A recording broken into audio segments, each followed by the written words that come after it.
Hello दोस्तों, स्वागत है आपका मेरे इस यूट्यूब चैनल एएसएम स्टडी में। इस वीडियो में मैं आपको किरचॉफ के नियम के बारे में बताऊंगा। किरचॉफ ने कैसे कैसे कौन से दो नियम दिए थे, मैं उन सभी दोनों नियम की व्याख्या करता हूँ। देखिए, किरचॉफ ने दो नियम दिए थे, एक धारा का नियम और एक वोल्टता का नियम। किरचॉफ एक वैज्ञानिक थे जिन्होंने दो नियम दिया, पहला धारा का नियम और दूसरा वोल्टता का नियम। धारा माने करंट, और तो इसी नियम को केसीएल मतलब के माने किरचॉफ, सी माने current, L for law, Kirchhoff current law. और वोल्टता का नियम जिसे ही पास्ट का नियम माने लूप का नियम भी कह सकते हैं, तो इसे कहते हैं किरचॉफ वोल्टेज लॉ। अब देखिए धारा का नियम, जो पहला नियम था वो था धारा का नियम। अब देखिए उस धारा के नियम में किरचॉफ ने क्या बताया। किरचॉफ ने यह बताया, किसी परिपथ में किसी संधि पर मिलने वाली समस्त धाराओं का बीजगणितीय योग शून्य होता है। यानी यदि एक कोई चालक तार हो या कोई मतलब परिपथ हो जिसमें कई धाराएं आ रही हैं और जा रही हैं, और वो किसी बिंदु पर मिलती हैं, ये बिंदु जो है ना, यदि देखिए सभी धाराएं इस पे आके मिलती हुई यहाँ से निकल भी रही हैं और जा भी रही हैं, तो इस बिंदु पर मिलने वाली सभी धाराओं का जो बीजगणितीय योग है वो शून्य होता है। चूँकि हम लोगों ने आवेश का संरक्षक का सिद्धांत पढ़ा है, आवेश संरक्षण सिद्धांत से, आवेश संरक्षण के सिद्धांत से हम लोग यह जानते हैं कि आवेश को नष्ट नहीं किया जा सकता। मतलब जितना आवेश प्रवाहित हुआ है उतना ही आवेश हमें प्राप्त हो जाएगा। तो ये देखिए, अगर आवेश संरक्षण सिद्धांत से चला है तो प्रवाहित Q1 आवेश के लिए अगर देखें तो ये होगा Q1 अपान टी, प्लस अगर Q2 के लिए देखें, चूँकि देखिए यहाँ पर आने वाली धारा पॉजिटिव लेंगे और जाने वाली धारा को निगेटिव लेंगे। आप इसे बदल भी सकते हैं, आने वाली धारा को निगेटिव ले सकते हैं और जाने वाली धारा को पॉजिटिव ले सकते हैं। अब देखिए, क्योंकि Q1 आ रहा है और कौन आ रहा है यहाँ पे, देखिए ये Q2 जो है वो जा रहा है और एक Q5 आ रहा है, तो लिखेंगे यहाँ पर Q5/T। और देखिए कौन धाराएं आ रही हैं, सब प्लस में लेना है, ये आ रहा है, ये आ रहा है, फिर ये भी आ रहा है Q3, तो यहाँ लिखेंगे Q3/Q3 भी आ रहा है। अभी कोई आ रहा है, देखिए एक धारा है, दो धारा, तीन धारा, और बाकी जो माइनस, देखिए कौन सी धाराएं जा रही हैं, आपकी Q2 धारा, तो माइनस Q2/3।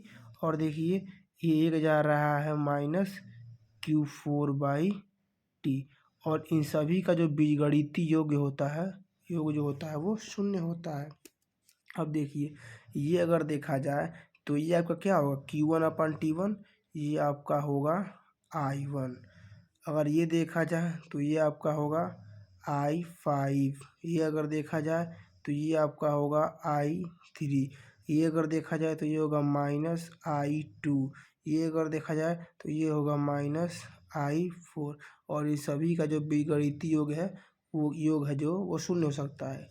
इसी को हम ट्रांसफर करके लिख सकते हैं, I1 plus I5 plus I3 बराबर I2 प्लस I4। इसी को किरचॉफ का प्रथम नियम यानी धारा का नियम, और धारा के नियम को हम केसीएल कहते हैं। धारा के नियम में यह बताया इन्होंने कि किसी बिंदु पर मिलने वाली समस्त धाराओं का बीजगणितीय योग शून्य होता है। आइए अब देखते हैं किरचॉफ का द्वितीय नियम यानी किरचॉफ का वोल्टता का नियम।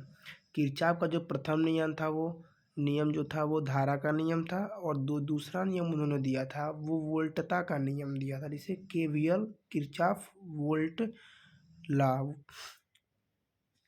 इन्होंने यह बताया किसी परिपथ के किसी बंद पाश में, यानी कोई परिपथ हो और वो बंद पाश, पाश यानी पास से आप समझिए कोई बंद परिपथ सीधे, मतलब वो बंद परिपथ होना चाहिए, तो सभी विभवांतरों का बीजगणितीय योग शून्य होता है।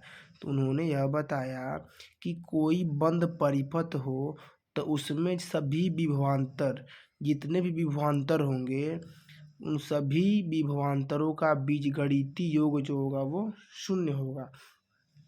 अगर जो हम इसे बंद पाश 1 मानते हैं और इसमें हम ऐसे चलते हैं, और इसे अगर मान लेते हैं हम बंद पाश 2, ध्यान से देखिए क्या करने वाले हैं।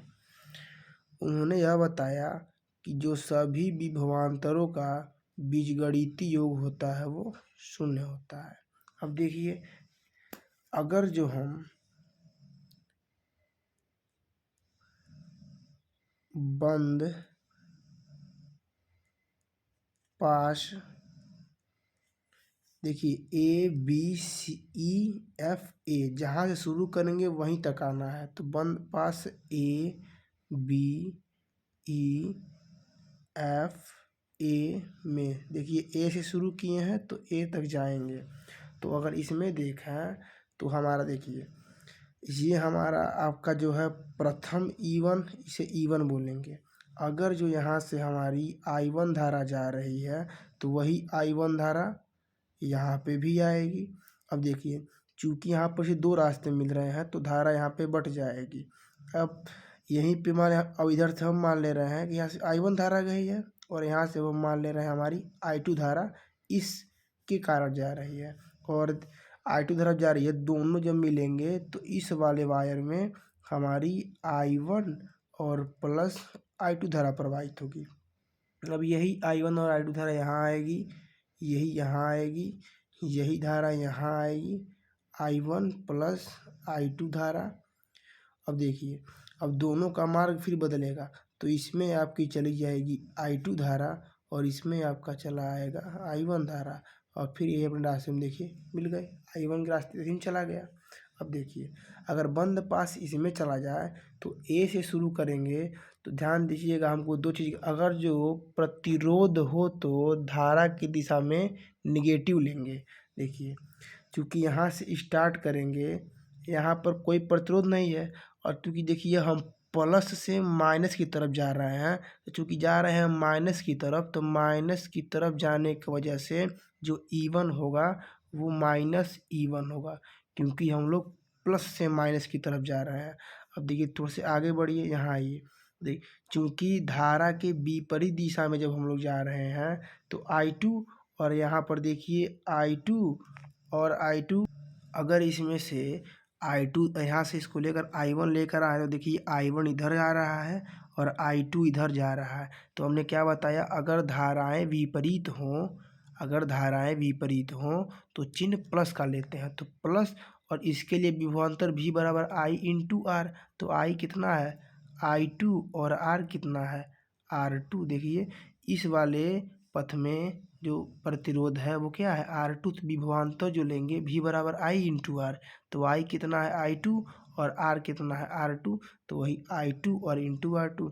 अब आगे आइए, देखिए प्लेट है, जब प्लेट रहेगा तो हम ये देखेंगे कि प्लेट में हम किधर से किधर जा रहे हैं, क्योंकि हम लोग प्लस से माइनस की तरफ जा रहे हैं, तो यहाँ माइनस, और ये कौन सी प्लेट है, इसको कहेंगे हम लोग E2, तो ये होगा आपका E2 प्लेट कहिए। यहाँ पर इसको कैसे, यहाँ से ये सब वोल्ट लगा है, 12 वोल्ट 13 वोल्ट की जो बैटरी लगी होती है वही बैटरी लगी हुई है।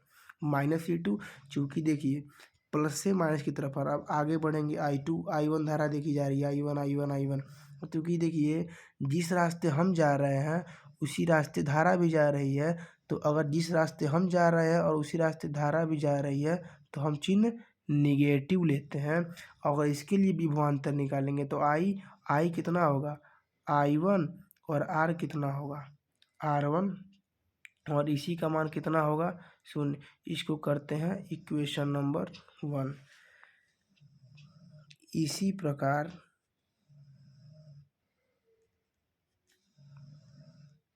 बंद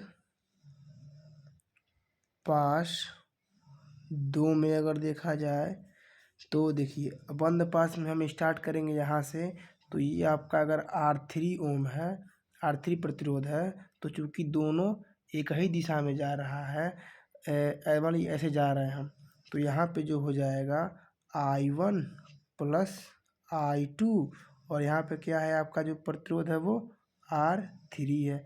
आगे बढ़िए, अब यहाँ पे जब आएंगे तो चूँकि यही जो हमारी I2 धारा है वो ऐसे चूँकि बह रही है ना I2 धारा, चूँकि ये देखिए अगर हम सी से स्टार्ट मतलब हम लोग सी से अगर चलना प्रारंभ करें तो देखिए हम चल रहे हैं इस डायरेक्शन में और धारा आपकी जा रही है इस डायरेक्शन में, तो अगर दिशाएं विपरीत हैं तो विभवांतर को जोड़ लेते हैं। तो देखिए अगर इसके लिए विभवांतर निकाला R3 के लिए तो V बराबर I इंटू आर, जबकि I कितना है I1 प्लस I2 और R कितना है R3।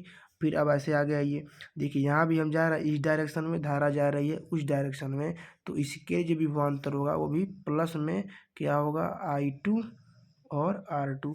आगे आइए, चूँकि देखिए हम इस प्लेट में प्लस से माइनस की तरफ जा रहे हैं तो यहाँ लिखेंगे माइनस E2, फिर प्लस कीजिए, यहाँ आएंगे देखिए हम इधर जा रहे हैं और धारा विपरीत जा रही है, तो इसके लिए जो हम इधर आएंगे धारा विपरीत जा रही है। अगर देखिए धारा अगर हम ऐसे जा रहे हैं तो धारा ऐसी जा रही है और दोनों की दिशाएं विपरीत हैं, तो अगर इसके लिए विभवांतर लिखेंगे तो I कितना होगा I1 प्लस I2 और R कितना होगा R4।